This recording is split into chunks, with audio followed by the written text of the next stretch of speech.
अस्सलाम वालेकुम students, welcome back to entry test 6। आज का जो हमारा टॉपिक है वो फिजिक्स के chapter number 4 work power and energy से है और टॉपिक है वर्क एंड एनर्जी।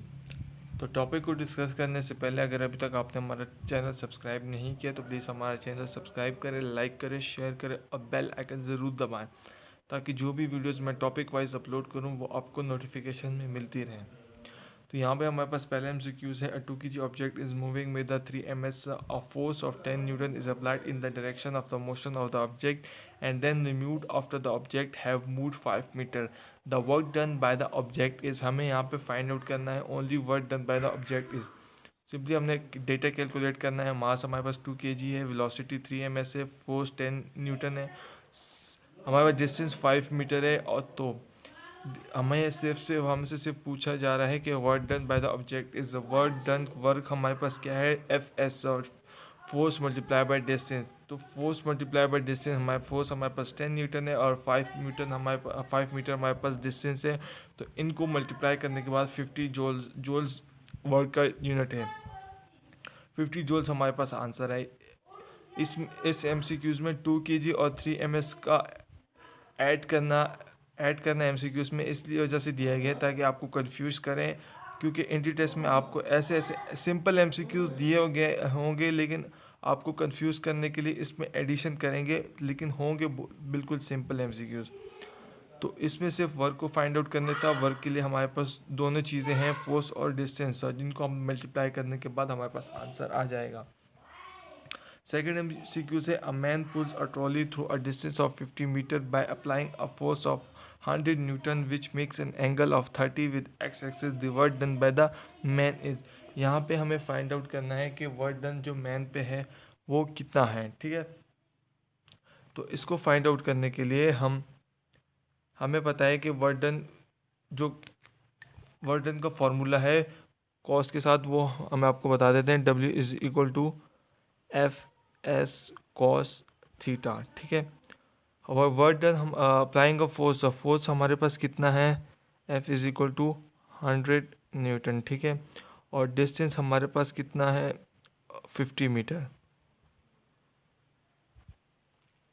50 मीटर हम इसको अप्लाई करेंगे 100 multiply by 50 multiply by cos theta. ठीक है, तो कॉस थीटा हमारे पास टेबल में हम देखेंगे कॉस थीटा हमारे पास क्या है। तो टेबल में देखने के बाद हमारे पास जो वैल्यू है कॉस थीटा की वो 0.866 है। ठीक है, तो इसको सिंपली करने के लिए हम 86.6 मल्टीप्लाई बाय 50, इसको हमने डेसिमल्स को साइड पे लिया और इसको रीअरेंज किया। रीअरेंज करने के बाद हमारे पास ऐसी वैल्यूज़ आएंगी।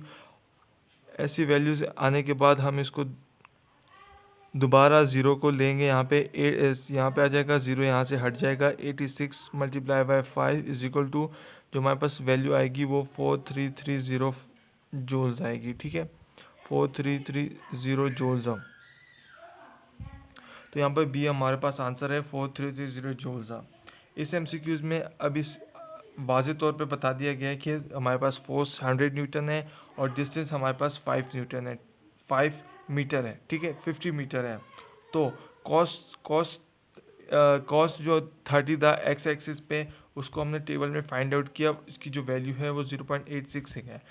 इसकी वैल्यूज़ को फाइंड आउट करने के लिए आपको टेबल याद करना पड़ेगा, क्योंकि अगर टेबल आपको याद नहीं होगा तो आपके लिए बहुत मुश्किल होगी इस टाइप के MCQ को सॉल्व करने के लिए। तो हमने वैल्यूज़ पुट अप की, फोर्स की जगह 100 न्यूटन, एस की जगह 50 मीटर, और हमने कॉस को वैल्यू पुट अप की। तो यहाँ पे जो 0.8866 है, हमने 100 को लिया।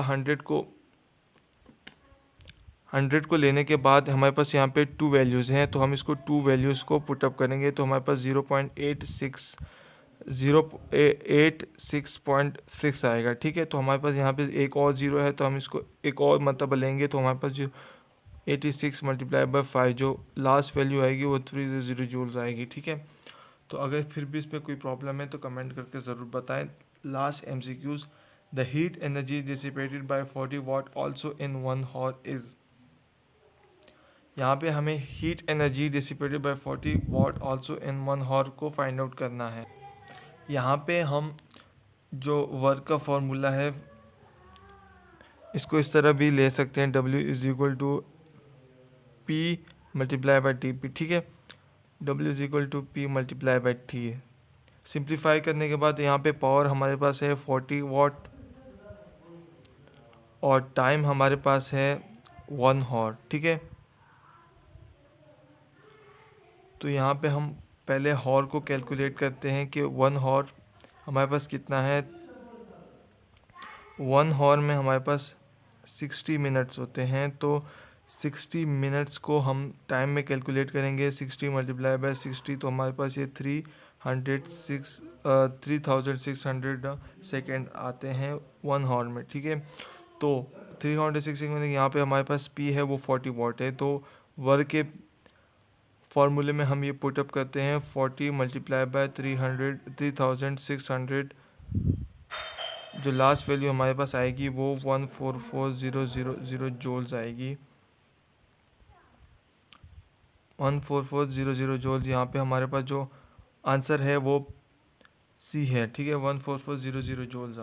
इसमें ज़्यादा कुछ मुश्किल नहीं था, हमें सिर्फ 1 हावर को कैलकुलेट करना था वो, क्योंकि 1 हावर में 60 मिनट्स होते हैं। तो 60 मिनट्स को मल्टीप्लाई किया 60 सेकेंड के साथ, तो हमारा आंसर 3600 आया। पी हमारे पास 40 वाट था, पावर को हमने टाइम के साथ जो मल्टीप्लाई किया तो हमारे पास 114,000 आंसर आ गया जूल्स में, ठीक है। अगर इस MCQs में कोई प्रॉब्लम है तो कमेंट करके ज़रूर बताएं। एक दफ़ा दोबारा रिव्यू कर लेते हैं। फर्स्ट MCQs में हमें फाइंड आउट करना था work done by the object is. Work को फाइंड आउट करना था तो हमें मास वेलोसिटी दी हुई है, लेकिन वो आपको कंफ्यूज करने के लिए MCQs में ऐड की हुई है। तो हमारे पास जब फोर्स है, डिस्टेंस है, तो हमारे पास वर्क के फॉर्मूले में ये दोनों चीज़ें हैं। तो जो दोनों चीज़ें हैं तो इनको कैलकुलेट करने में आपको कोई प्रॉब्लम नहीं होनी चाहिए। तो वर्क के फॉर्मूले जब दोनों वैल्यूज़ को हम मल्टीप्लाई करेंगे तो हमारे पास आंसर आ जाएगा। सेकेंड MCQs में है, यहाँ पे भी हमें वर्क डन को फाइंड आउट करनी है, लेकिन हमें कॉस थीटा दिया हो गया है एक नए एंगल से। एक नए MCQs के तौर पर हमें cos 30 दे के कन्फ्यूज़ किया गया है, लेकिन हमें जब फोर्स और डिस्टेंस दी हुई है cos 30 को हमने टेबल में देख के इसके साथ सिंपली मल्टीप्लाई कर देंगे। टेबल में जो वैल्यूज़ आएगी आपको ईज़ली वे में आपको सॉल्व करने के लिए आपको डेसिमल हटाने के लिए, क्योंकि पर MCQs ऑफ 40 to 45 50 सेकेंड्स होते हैं, तो आपके पास इतना टाइम नहीं होता कि आप डेसिमल्स को कैलकुलेट करने बैठ जाएं, ठीक है। अगर आपको कैलकुलेट करने बैठें डेसिमल को तो आपका बहुत टाइम लग सकता है, मींस के 1 या 2-3 मिनट्स मैक्सिमम लग सकते हैं। तो इस मैक्सिमम मिनट्स को मिनिमाइज़ करने के लिए आपको सिंपली जब 0 दिए होंगे तो आपको कैलकुलेट करना है डेसिमल्स को, ठीक है। जहाँ पे 0 दिए गए होंगे आपको ईजिली कैलकुलेट हो जाएगा डेसिमल, ठीक है। इसका मीन्स क्या था कि आपका टाइम वेस्ट ना हो। फर्दर मोर इनको मल्टीप्लाई करने के बाद आपको आंसर आ जाएगा। लास्ट MCQs है 40 वाट हमारे पास पावर है और टाइम दिया गया 1 हॉर, ठीक है। 1 हॉर, इसमें भी हम पावर को फोर्स की जगह लेंगे और टाइम को डिस्टेंस से कंपेयर करेंगे, ठीक है। जब डिस्टेंस से कंपेयर करें तो दोनों वैल्यूज़ हमारे पास यहाँ पे 1 hour 60 minute multiply by 60 second, तो हमारे पास 3600 को हम 40 के साथ मल्टीप्लाई करेंगे तो हमारे पास 144,000 की वैल्यू आएगी। जूल्स हमारे पास वर्क का यूनिट है। तो अगर कोई फिर भी प्रॉब्लम है इन तीनों MCQs में या इस टॉपिक से कोई भी रिलेटेड ऐसे MCQs जो आपको जिसमें आपको प्रॉब्लम फेस हो, तो कमेंट करके ज़रूर बताएं, मैं आपको डिटेल से एक्सप्लेन कर दूंगा। अगर फिर भी इस टॉपिक में कोई प्रॉब्लम नहीं है तो लाइक कर देना, ठीक है। और मज़ीद वीडियोस देखने के लिए हमारा चैनल देखते रहिए। अल्लाह हाफ़िज़।